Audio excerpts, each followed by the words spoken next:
Assalamualaikum warahmatullahi wabarakatuh.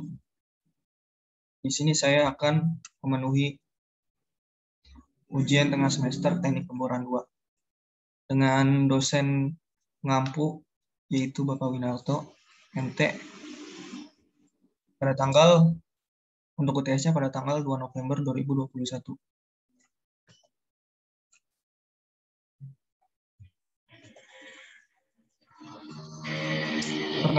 Sebelumnya perkenalkan, nama saya Surya Prayogo, NIM 19010071. Saya dari kelas Teknik Perminyakan B19. Untuk prodi sama kampusnya di situ udah ada logonya. Prodinya sendiri, prodi saya sendiri yaitu Prodi Teknik Perminyakan, dan kampusnya bernama Kampus Akademi Minyak dan Gas Balongan Indramayu. Jadi di sini saya akan menjelaskan serta memenuhi ujian tengah semester ini. Kita masuk ke pemboran. Berhubung ujian tengah semester mata kuliah pemboran, maka di sini saya akan membahas tentang pengeboran. Maksud pemboran di sini tuh pengeboran apa sih?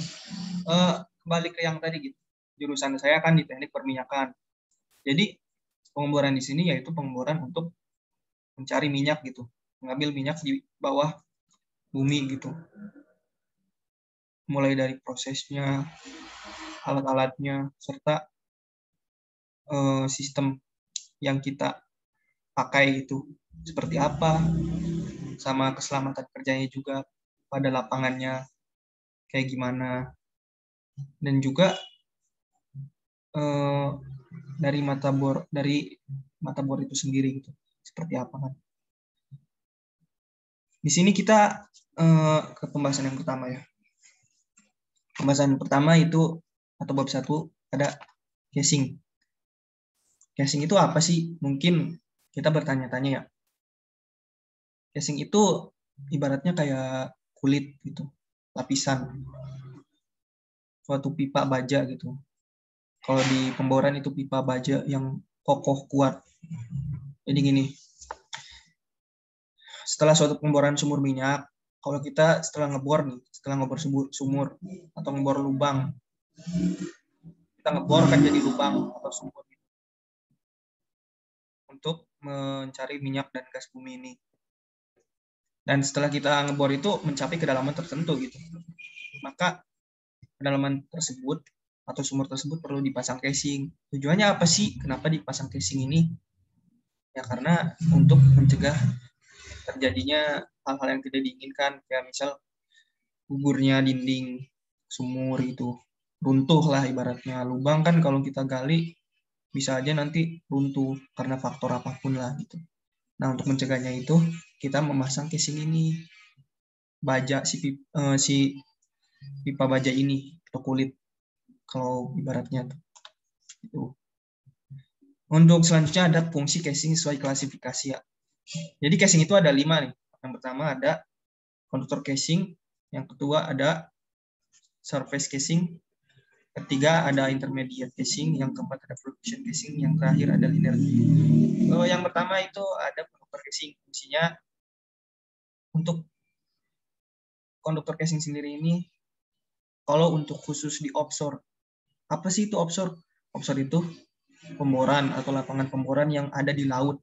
Jadi kan ada 2 tuh dalam pengeboran minyak tuh, ada di darat sama laut gitu. Nah, ini untuk di laut dulu nih, fungsi konduktor casing ini tuh apa gitu. Untuk di laut, fungsinya melindungi drill string atau alat bornya ini tuh, alat buat ngebornya, melindungi dari air laut gitu. Supaya tidak basah atau tidak terjadi kerusakan dikarenakan air laut. Tuh. Nah, untuk melindungi si konduktor casing ini. Dan pada onshore-nya, onshore itu pemboran yang ada di darat, namanya onshore gitu. Onshore sebagai pelindung apabila tanah dekat permukaan tidak cukup kuat atau mudah gugur. Ya seperti tadi, fungsi utamanya itu untuk mencegah gugurnya lubang gitu. Gugurnya tanah yang telah kita bor itu. Nah, itu untuk di daratnya. Itu dari konduktor casing. Selanjutnya itu ada surface casing. Surface casing itu fungsinya ya untuk melindungi air tanah dari kontaminasi lumpur pemboran. Jadi untuk melindungi air di dalam lubang itu gitu. Kalau di perminyakan disebutnya air formasi. Formasi yang ada di dalam tanahnya. Jadi kita kan ngebor lubang gitu. Ngebor, jadilah lubang atau sumur. Nah, di samping lubangnya itu kan masih ada tanah ya. Nah, itu terdapat air fluida atau air cair. Disebutnya formasi. Jadi fungsi surface casing di sini tuh sebagai melindungi air tanahnya gitu, air formasinya dari lumpur pemboran. Kita kan ngebor nanti menggunakan lumpur. Yang mungkin nanti nih pada selanjutnya akan saya bahas lah mengenai lumpur-lumpur. Kita memberikan lumpur pada saat pemboran, memasukkannya ke dalam sumurnya gitu. Dilindungi tuh si airnya oleh surface casing ini tuh. Ya itu. Untuk selanjutnya ada intermediate casing. Intermediate casing ini tuh untuk menutup formasi-formasi yang dapat menimbulkan kesulitan ketika pemboran. Formasi apa tuh? Itu formasi yang saya jelaskan tadi tuh. Jadi formasi kayak di bawah permukaan. Kan di formasi itu ada fluida ya, atau zat cair gitu. Nah, intermediate casing di sini tuh untuk melindungi si air tersebut supaya tidak masuk ke dalam lubang atau sumurnya gitu.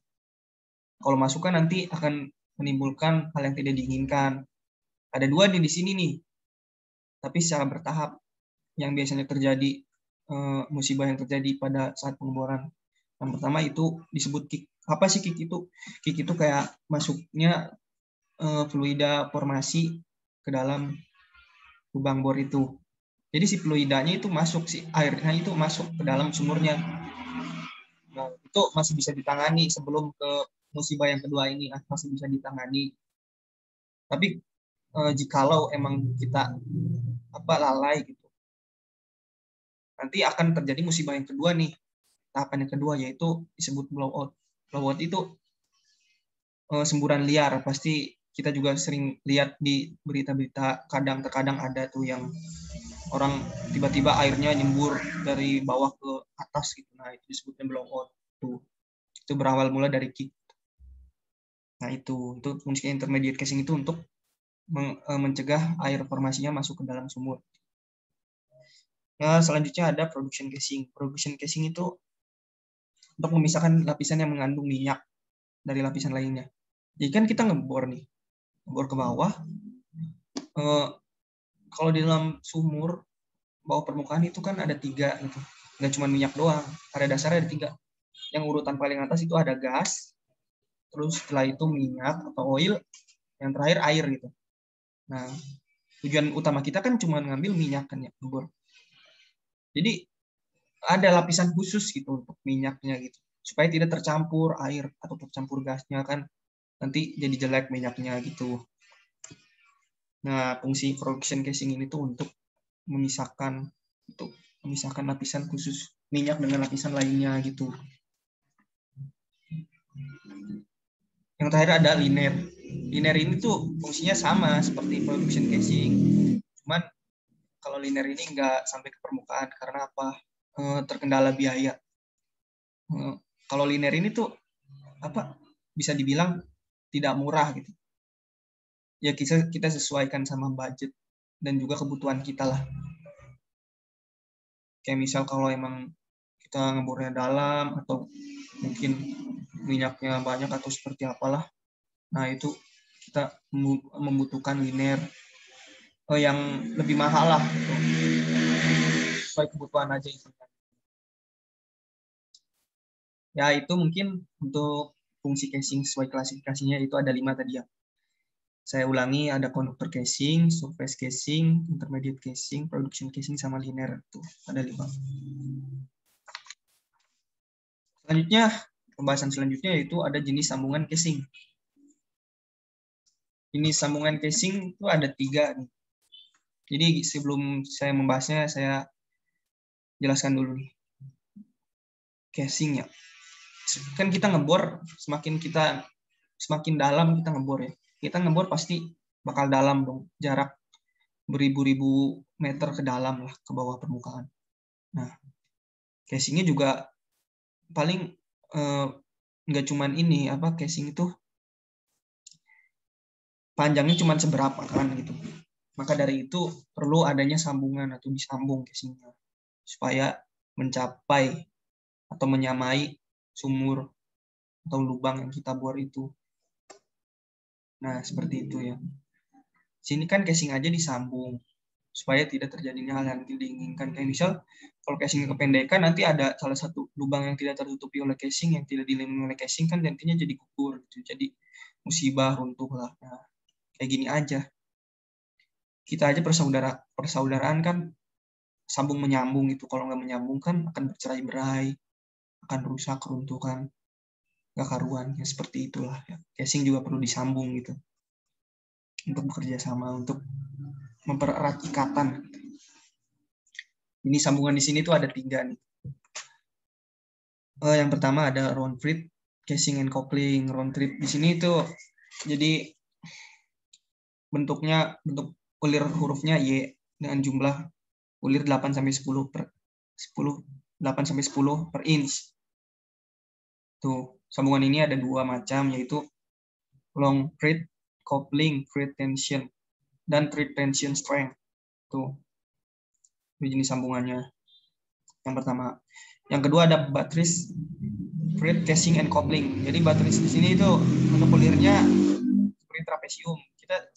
Kita sering melihat ya bentuk trapesium itu seperti apa. Nah, ini pada buttress thread casing and coupling ini seperti trapesium gitu. Bentuk ulirnya.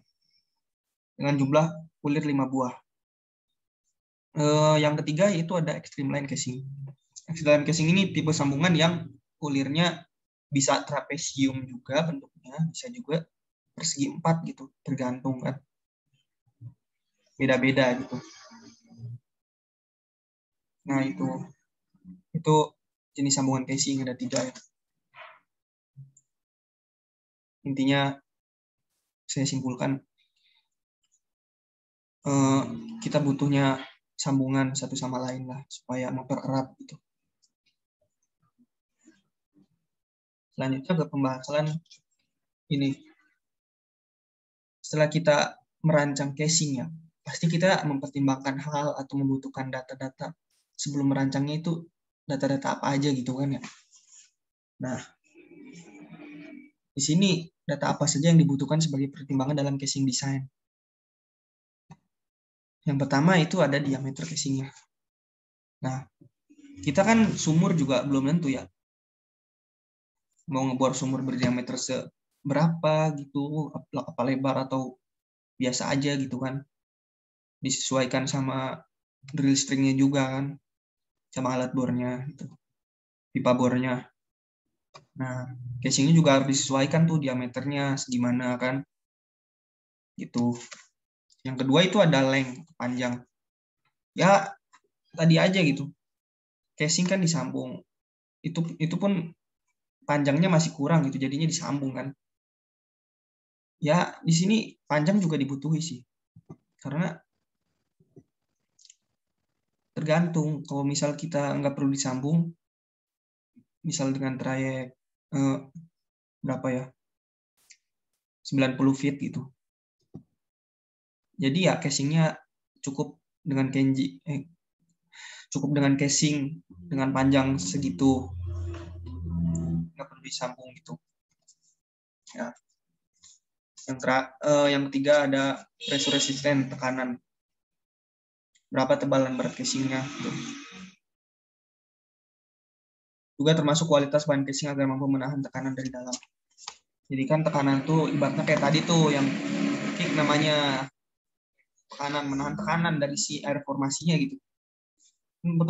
Perlu diperhatikan juga gitu. Tekanannya seberapa besar sih gitu, dipertimbangkan sama kita supaya ya enggak terjadi musibah atau hal yang tidak diinginkan gitu. Jadi casingnya juga harus disesuaikan. Misal tekanannya tinggi lah, jadi casingnya harus yang lebih kuat gitu pasangnya kan, jangan asal casing gitu ya. Selanjutnya ada besar beban dan tekanan. bebannya juga harus diperhatikan, jangan terlalu berat, jangan terlalu ringan. Ya sama seperti tadi sih, mirip-mirip, beban casingnya disesuaikan dengan tekanan yang diterima. Tekanan kan ada dua tuh, ada tekanan dari dalam sama dari luar gitu. Kalau dari dalam ya apa itu dari si semen atau lumpur pemborannya gitu. Kan bisa aja sih lumpurnya itu masuk ke air formasi, itu tekanan dari dalam casingnya itu. Jangan sampai gitu si lumpurnya masuk ke air formasi gitu kan. Tadi salah satu casingnya sudah saya sebutkan fungsinya gitu. Dan tekanan dari luar, kalau di luar ya itu air formasi gitu. Ada dua lah, tekanan dari dalam sama dari luar. Dan yang terakhir yaitu ada biaya. Pasti dong kalau kita membeli suatu barang atau suatu hal lah, kita melihat biaya dulu. Dan kalau orang pinter mah, orang cerdas mah, membeli sesuai kebutuhannya gitu. Jadi nggak apa-apa kita beli yang murah. Yang penting kan itu udah memenuhi kebutuhan kita, bukan keinginan gitu. Beda cerita. Kalau keinginan mah ya itu sama aja kayak banyak mau lah, cuman memuaskan nafsu aja kan. Padahal mah nggak butuh-butuh banget. Sini juga casing seperti itu. Jadi sesuai kebutuhan kita ngebor aja gitu. Jangan asal-asal beli, asal beli mahal nanti ngebornya kan belum tentu berjalan dengan baik atau enggak gitu. Kalau bahasa anak dulu nama hedon lah, mewah-mewahan. Dan jangan sampai pula mengakibatkan kenaikan biaya di tempat lain gitu. Kayak tadi pada casing, nanti pada tahap produksinya menyebabkan kenaikan biaya gara-gara si casingnya. Nah, jangan sampai gitu. Nah, mungkin itu ya, itu data apa saja yang dibutuhkan sebagai pertimbangan. Untuk pembahasan selanjutnya itu ada permasalahan apa saja yang biasa terjadi di lapangan terkait dengan casing setting depth. Casing setting depth ini berkaitan dengan kedalaman casingnya gitu, kedalaman lubang yang dipasangi casingnya itu. Permasalahan yang pertama ya permasalahan yang berkaitan dengan tekanan selama operasi pemboran. Nah, seperti yang saya sebutkan tadi tuh, tekanan yang dari air formasinya gitu. Nah, itu merupakan permasalahan juga kan. Ntar kalau fatal bisa nyembur di permukaan. Nah, masalah ini ditanggulangi oleh pemasangan casing yang tepat juga, kan penuh pertimbangan juga lah. Jangan asal masang casing gitu. Nah, itu. Untuk masalah yang kedua, masalah pada produksi pas sudah di permukaannya. Pertimbangan terhadap well completion dan sumur-sumur untuk tujuan EOR. Biasanya permasalahannya di pemboran sudah lancar, di bawah permukaan sudah lancar, gitu, sudah berjalan mulus, tapi di produksinya belum tentu gitu. Terkadang minyak yang kita produksikan tidak sesuai apa yang kita inginkan. Terkadang sumurnya terjadi kemacetan atau seperti apalah gitu. Nah, permasalahan kedua seperti itu. Walaupun condongnya ini casing setting depth di kedalaman, tapi bisa berimbas kepada permukaan juga atau tahap produksi gitu. Ya mungkin itu ya masalahnya. Nah, kita masuk ke bab 2 nih, hosting system. Mengenai hosting system ya. Jadi di hosting system ini merupakan sistem pengangkat yang ada di lapangan pemboran ini. Pada bab kali ini kita condongnya membahas tentang keselamatan kerja pada industri migasnya. Keselamatannya seperti apa yang harus kita lakukan gitu, supaya tidak terjadinya hal-hal yang tidak diinginkan atau kecelakaan, musibah lah.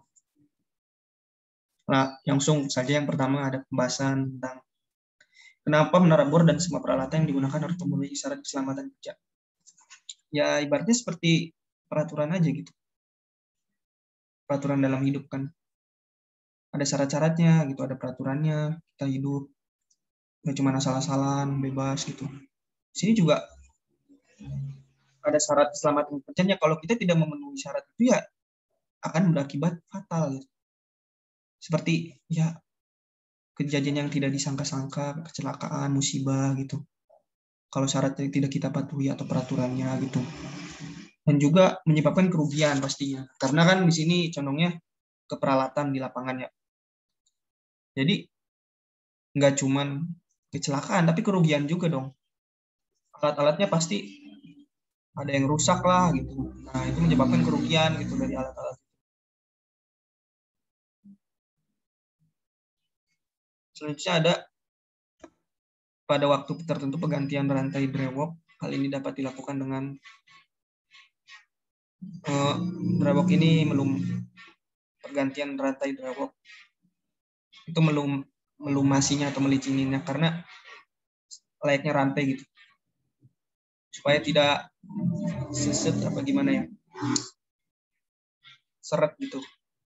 Jadi supaya licin gitu, menggunakan pelumnas gitu.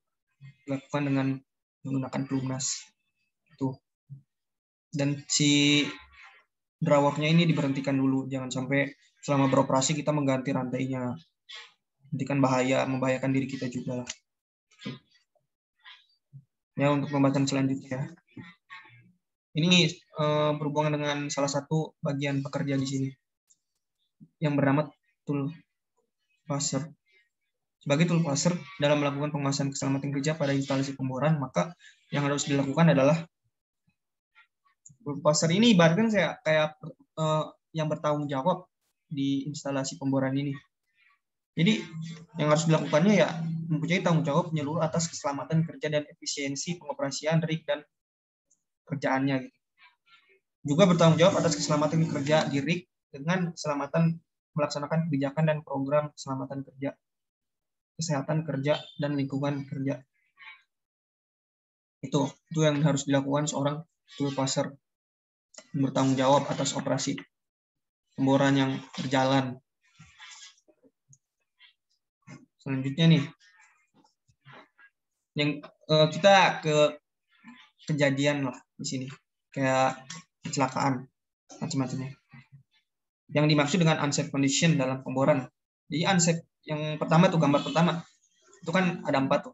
Gambar pertama ada unsafe condition. Unsafe condition tuh di situ terdapat gambarnya ya.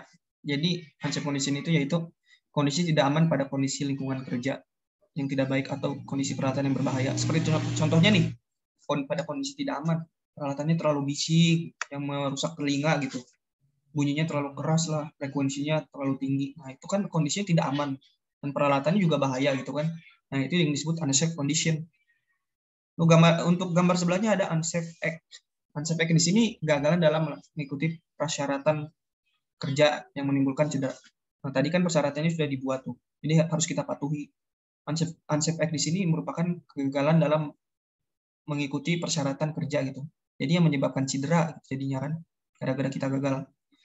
Terus ada near miss tuh di bawahnya. Near miss ini kejatuhan yang tidak direncanakan, tidak menyebabkan cedera atau kerugian. Kayak kejadian yang tidak disangka-sangka lah gitu. Tapi tidak menyebabkan cedera. Kalau di sini kayak lalai lah ibaratnya gitu. Dan terakhir ada accident. Accident ya itu kecelakaan, musibah yang menimpa, baik itu kecelakaan ataupun kerugian lah. Yang selanjutnya, pada saat dilakukan pekerjaan memberikan pelumnas pada crown block, maka traveling block harus dalam kondisi seperti apa? Harus dalam kondisi bergerak. Kayak seperti tadi sih. Ibaratkan yang tadi tuh, yang rantai. Kalau kita ngasih pelumnas, kasih oli ke rantai atau pelumnas, itu kan rantainya harus digerakin, diputerin supaya nyebar gitu. Nah, ini juga sama.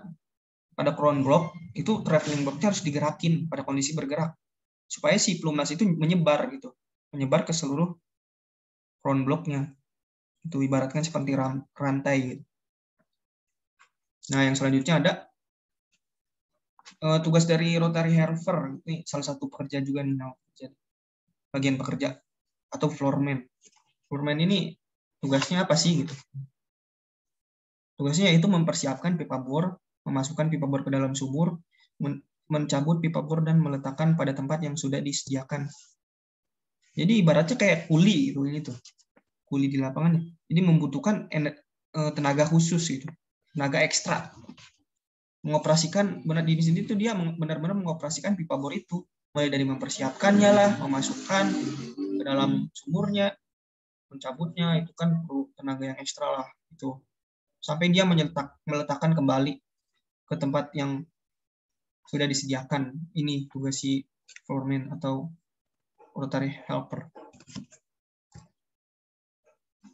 Lanjut nih, tujuannya diadakan safety meeting periodik. Jadi kan kita kalau dalam industri tuh biasanya suka tiba-tiba ada meeting, ada briefing itulah, atau kayak ngedadak gitu, acara mendadak, perkumpulan. Tujuannya apa sih gitu? Nah, tujuan di sini tuh untuk menginformasikan segala sesuatu yang berkaitan dengan K3. Jadi ya mulai dari persiapannya, teknisnya seperti apa, rencananya ke depan, sama apa ya, untuk menanggulangi bahaya lah. Nah, misal kita diberitahu terlebih dahulu gitu sebelum kita turun ke lapangan seperti apanya bahayanya. Nah, ini tujuannya, salah satu tujuannya itu kayak memberi pengarahan lah tuh ya. Nah, kita ke alat-alat nih sekarang. Ini alat-alat pada hosting system ini. Beberapa alat-alatnya nih. Yang pertama ada MAS. MAS itu fungsinya menyediakan ruang untuk mengangkat atau memasukkan rangkaian pipa bor dari atau ke dalam lubang bor. Jadi si MAS ini tugasnya tuh termasuk ke dalam pengoperasian pemboran juga sih, karena dia mengangkat atau memasukkan si rangkaian pipa bor itu ke dalam lubang bor kan, maupun dia dari lubang bor atau keluarnya. Jadi mau masukkan ke dalam atau mengangkatnya, ini si MAS ini ya, mengoperasikan pipa bor itu fungsinya ya. Selanjutnya ada substruktur. Substruktur ini sebagai menjadi dasar dan menunjang menara bor yang tingginya ditentukan. Jadi sebagai penyangga gitu, penunjang tinggi gitu, substruktur ini, penunjang tinggi menara bornya supaya tidak runtuh atau roboh lah. Tuh. Dan ada rake floor. Rake floor ini untuk sebagai pengoperasian pemborannya gitu. Jadi kita kayak tadi apa, floorman itu kan dia yang mengatur pipa bornya, mengoperasikannya lah, mulai dari mengangkatnya, mengambilnya gitu. Rake floor di sini kan fungsinya ya itu sebagai tempat pengoperasian pengobarannya itu sendiri. Itu rake floor kan rake floor itu lantainya, baratnya tuh lahannya. Selanjutnya ada dry walk. Dry walk ini meneruskan dari tenaga, fungsinya meneruskan tenaga dari prime mover ke rangkaian pipa bor selama operasi pemboran berlangsung. Jadi si tenaga nih dari prime mover itu kan menghasilkan tenaga atau kekuatan lah. Diteruskan tuh dari si prime mover itu menggunakan dry walk ini ke rangkaian pipa bor. Si energinya itu diteruskan, atau energi atau tenaganya diteruskan ke pipa bor ya untuk mengoperasikan pemboran tersebut gitu, supaya berjalan gitu, alatnya bergerak jalan. Nah, si dry walk ini itu sebagai penerus tenaga dari prime mover. Selanjutnya nih ada crown block. Crown block ini ibaratkan seperti katrol. Katrol yang membuat sistem pengangkat dan juga melilit tali pemboran. Si crown block ini tuh jadi yang mengangkat gitu, dan juga melilitkan tali pemboran gitu. Yang membuat sistem pengangkat ini si crown block. Selanjutnya ada traveling block. Traveling block ini sebagai blok yang bergerak naik turun untuk mengangkat hook block. Jadi ini tuh yang bergerak naik turunnya. Kalau tadi kan si crown block yang membuat sistem mengangkatnya. Nah, ini ada sambungannya nih. Jadi traveling blocknya untuk bergerak naik turunnya mengangkat hook block. Hook block ini pada pembahasan selanjutnya nih. Nah, ada hook nih. Hook itu menggantungkan swivel, fungsinya untuk menggantungkan swivel dan rangkaian pipa bor selama operasi pemboran berlangsung.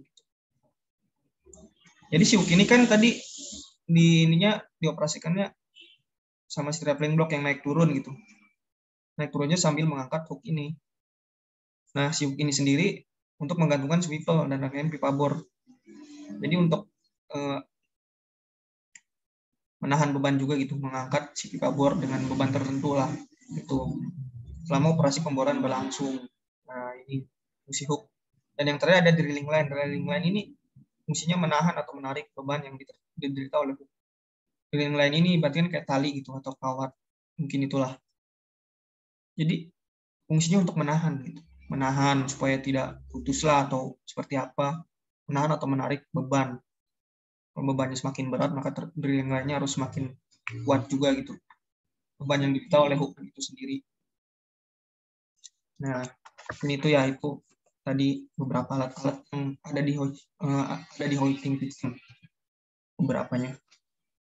Selanjutnya ada tone mill. Apa sih yang dimaksud tone mill itu dan fungsinya?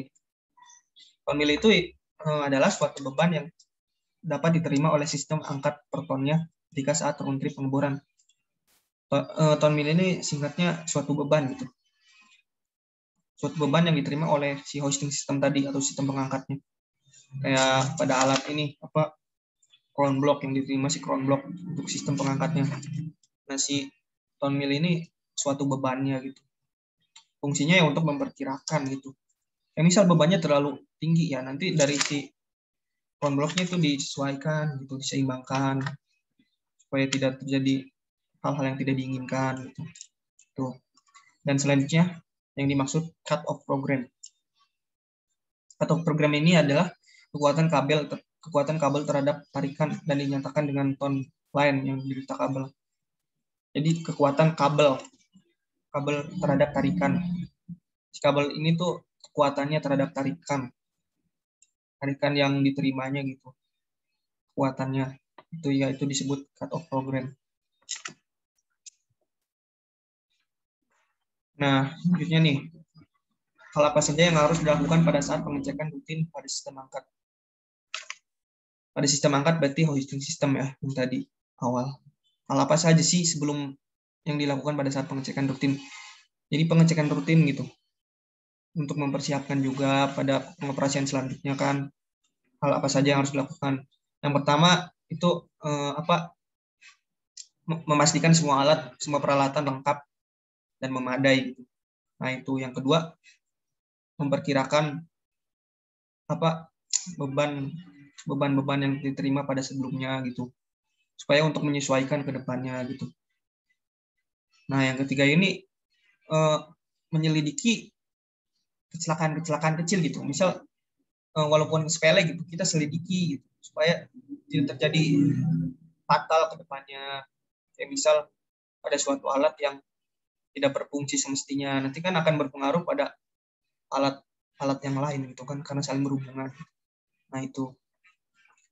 Selanjutnya ada peralatan utama yang ada di rake floor atau lantai bor yang merupakan pengoperasian yang digunakan untuk pengoperasian pemborannya. Yang pertama ada rotary table, terus ada rotary drive, ada make up breakout tongs, ada V-ram, catwalk, sama ada doghouse. Itu alat-alatnya. Jadi si alat-alat itu tuh berada di atas lantai bor ini. Tuh. Ya mungkin itu yang tentang keselamatan kerja sama sistem pengangkat. Untuk bab selanjutnya kita masuk ke soal 3, yaitu soal 3, bab 3 tentang mata bor. Kalau tadi kan membahas tentang pemborannya, pipa bornya, sambungannya gitu. Jadi di bawah pipa bor itu atau drillernya itu ada lagi gitu alat untuk sebagai kekuatan paling depan, kekuatan terdepannya gitu, untuk menggerus tanahnya, menggerus lubangnya itu. Alat ini disebut bit atau mata bor ya. Apa sih yang dimaksud bit itu? Bit di sini merupakan alat yang terpasang di ujung paling bawah dari rangkaian pipa bor yang berhadapan langsung dengan formasi atau bebatuan. Jadi alat ini tuh yang berhadapan paling depan dengan formasi atau bebatuan yang di bawah. Nah, ini yang disebut bit mata bor seperti itu.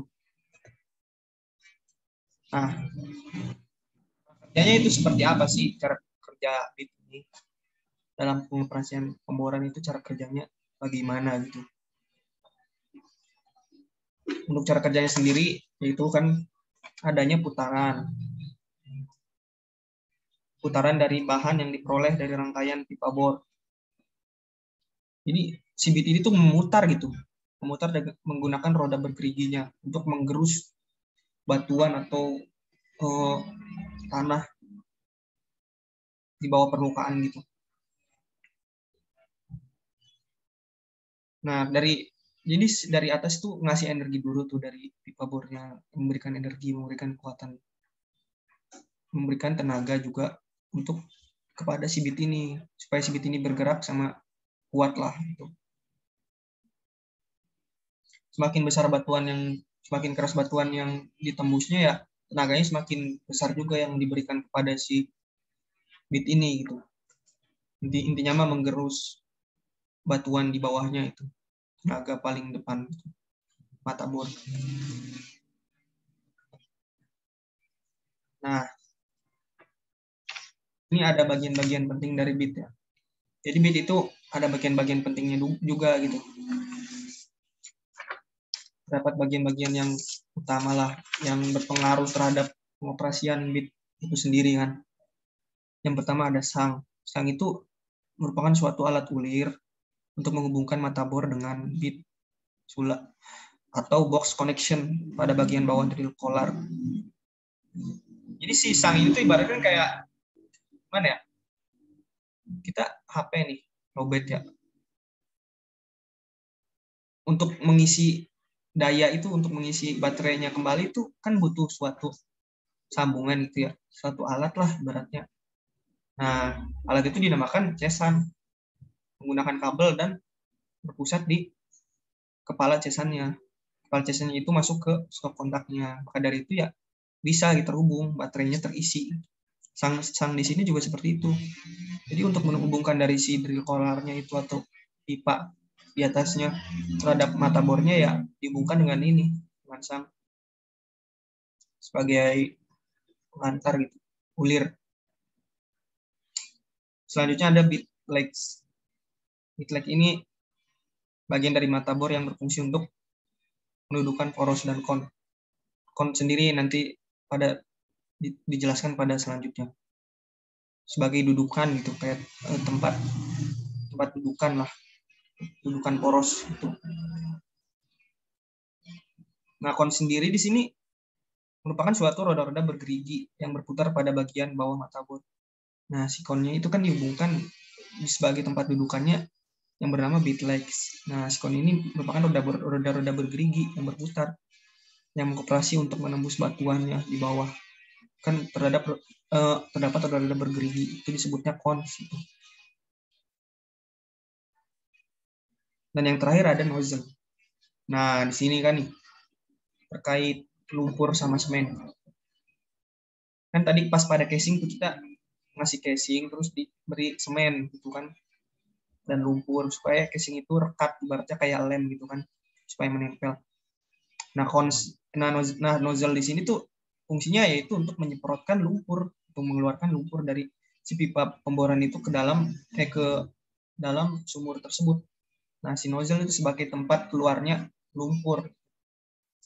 Nozzle ini sendiri tuh bagiannya terdapat di salah satu bagian bit atau mata bor nozzle. Mungkin seperti itu.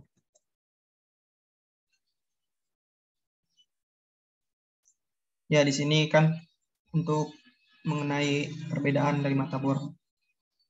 Jadi kan mata bor ini terdapat banyak macamnya juga gitu. Ada yang kuat, ada yang tergantung kualitasnya, ada yang kuat, ada yang biasa aja gitu. Yang pertama di sini ada drag bit. Drag bit ini untuk mengeruk dengan WOB, rendah dan RPM tinggi gitu. Jadi kalau drag bit di sini tuh ibaratnya kayak ya kalau lapisannya tidak begitu kuat menggunakan ini drag bit ya. Itu. Dan ada Miltooth bit. Miltooth bit sendiri itu ini kayak roda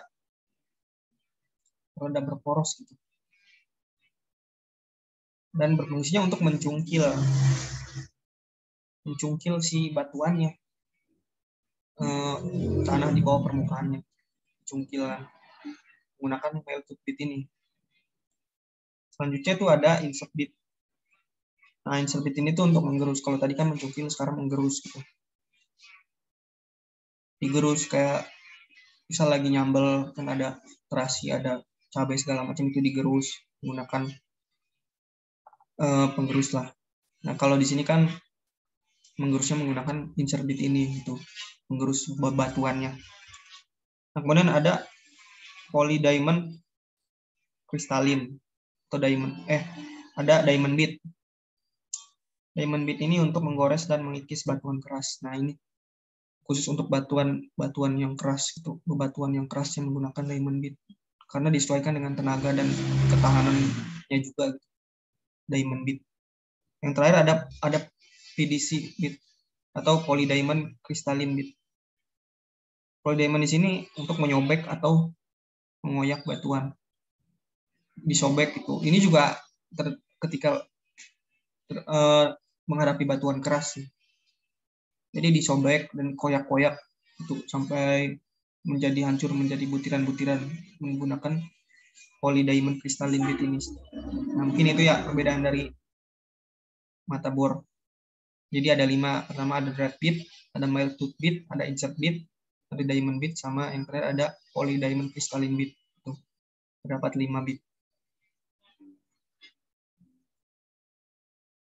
Nah, untuk selanjutnya nih, ada macam-macam bit size ya. Bit juga sama seperti casing dan drill string. Ada ukuran-ukurannya mulai dari panjang segala macam. Nah, untuk bit sendiri nih, ukurannya ini di sini. Terdapat beberapa. Dan dari macam-macam bit, mulai dari ini kan bit polydiamond crystalline. Nah, itu terdapat macam ukurannya juga. Kayak multi bit itu ukurannya mulai dari 7/8 inch, ada 6, ada 6/8 inch, ada 6/4 inch, ada 6,5, dan seterusnya gitu. Jadi ukuran ini disesuaikan dengan formasi yang kita tembus juga. Formasi apa? Batuan yang kita tembus juga. Itu disesuaikan ukurannya. Ya menyeimbangkan. Jangan yang terlalu besar, jangan yang terlalu kecil. Kalau misal batuannya agak keras itu agak besaran biar nggak cepat rusak juga. Nah, mungkin itu ya. Nah, ada tambahan nih. Untuk bit sudah dicukupkan sekian ya pembahasannya. Semoga kita mengerti apa yang telah saya paparkan dan jelaskan. Ada tambahan ini untuk gambar penampang sumur. Jadi ini adalah ilustrasi atau gambaran sumur yang telah kita bor itu. Seperti ini ya. Sini kan pada trayek atau kedalaman 26 inch. Intervalnya trayek 26 inch pada interval 0 sampai 65 feet. Itu masih bagian atas. Kemudian lebih dalam itu ada trayek 17,5 inch kali 26 inch. Intervalnya dalamannya antara 65 sampai 980 feet atau kaki. Makin ke bawah pada trayek 12/4 inch kali 17,5 inch. Itu pada interval 980 sampai 3.317 feet. Nah, semakin dalam itu segitu. Yang paling bawah nih, semakin ke dalam lagi paling bawah ada trayek 8,5 inch kali 12/4 inch pada interval 3.317 sampai 3.717 feet. Nah, ini yang paling dalam. Nah, selain trayek dan kedalaman, ini juga ada casingnya nih. Macam-macam casingnya kan. Yang paling atas itu ada konduktor casing kan, fungsinya yang sudah saya jelaskan pada awal tadi. Di situ terdapat konduktor casing sebesar 20 inch, tipenya K55, 94 pound per feet pada kedalaman 0 sampai 65. Yang selanjutnya ada surface casing sebesar 3/8 inch. Tipenya K55. Jadi 54,5 pound per feet pada kedalaman 65 sampai 980. Selanjutnya juga ada intermediate casing. Nah, intermediate casing ini tipenya ada banyak dan juga pada kedalaman tertentu lebih dari 1. Intermediate casingnya 9/8. Tipenya ada 3 nih. Ada K55, 40 pound per feet, ada K55, 43, seberat 43,5 pound per feet, ada N80, sebesar 77 pound per feet. Dan kedalaman juga pada kedalaman 0 sampai 70, pada kedalaman 70 sampai 367 dan juga pada kedalaman 367 sampai 3717. Yang terakhir ada liner. Liner ini tipenya K55 sebesar 2616 pound per feet pada kedalaman 3000 sampai 3717. Nah, mungkin cukup itu ya. Itu gambaran ilustrasi sumur atau lubang yang sudah dibor seperti ini. Bermacam-macam lapisannya. Kemudian ini ada studi kasus.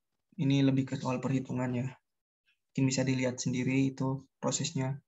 Mohon maaf kalau tulisannya agak kurang jelas gitu. Seperti itu ya. Ada hook load sama horsepower.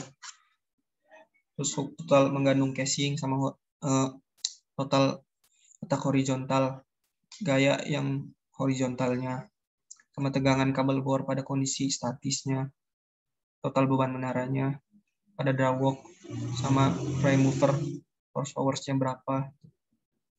Dan juga ini ada rincian biaya bitnya, kapan bit harus mulai dari kapan bit harus digantinya, pada kedalaman berapanya, terus berapa harga cost per fitnya gitu, harga per kedalaman fitnya seperti harganya berapa, sama total cost sampai pergantian bit, total harganya sampai ke pergantian bitnya itu dihitung ya.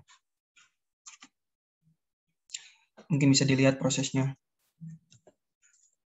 Nah, mungkin cukup sekian dari saya. Mohon maaf atas segala kesalahan kata atau kalimat yang kurang berkenan di hati Bapak dan kakak-kakak asdos sekalian.